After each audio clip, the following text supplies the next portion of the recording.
भगवान श्री कृष्ण की जन्म कथा भाद्रपद कृष्ण अष्टमी को श्री कृष्ण जन्माष्टमी कहते हैं, क्योंकि यह दिन भगवान श्री कृष्ण का जन्म दिवस माना जाता है।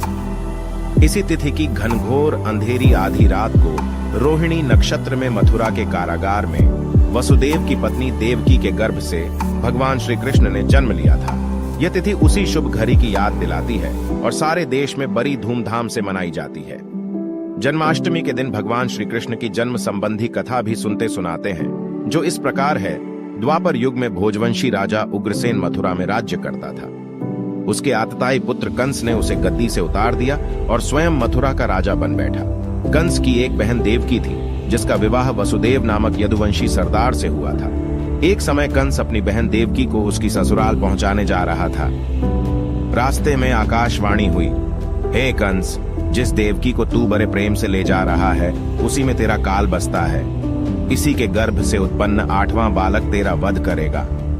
यह सुनकर कंस वसुदेव को मारने के लिए उद्यत हुआ।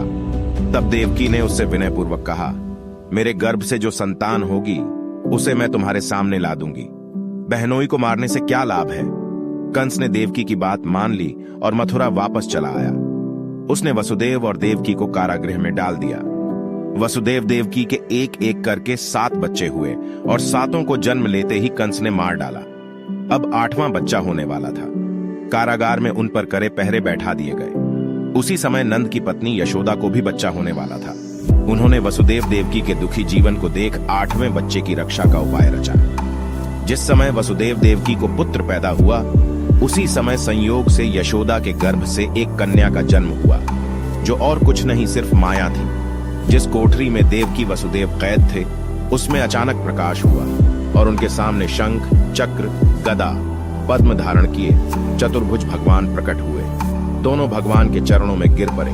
तब भगवान ने उनसे कहा, अब मैं पुनः नवजात शिशु का रूप धारण कर लेता हूं। तुम मुझे इसी समय अपने मित्र नंद जी के घर वृंदावन में भेजाओ और उनके यहाँ जो कन्या जन्मी है उसे लाकर कंस के हवाले कर दो। इस समय वातावरण अनुकूल नहीं है, फिर भी तुम चिंता न करो। जागते हुए पहरेदार सो जाएंगे, कारागृह के फाटक अपने आप खुल जाएंगे और उफनती अथाह यमुना तुमको पार जाने का मार्ग दे देगी। उसी समय वसुदेव नवजात शिशु रूप श्री कृष्ण को सूप में रखकर कारागृह से निकल पड़े और अथाह यमुना को पार कर नंद जी के घर पहुंचे। वहां उन्होंने नवजात शिशु को यशोदा के साथ सुला दिया और कन्या को लेकर मथुरा आ गए। कारागृह के फाटक पूर्ववत बंद हो गए। अब कंस को सूचना मिली कि वसुदेव देवकी को बच्चा पैदा हुआ है। उसने बंदी गृह में जाकर देवकी के हाथ से नवजात कन्या को छीनकर पृथ्वी पर पटक देना। क्या होगा? तुझे मारने वाला तो वृंदावन में जा पहुंचा है, वह जल्द ही तुझे तेरे पापों का दंड देगा। यह है कृष्ण जन्म की कथा।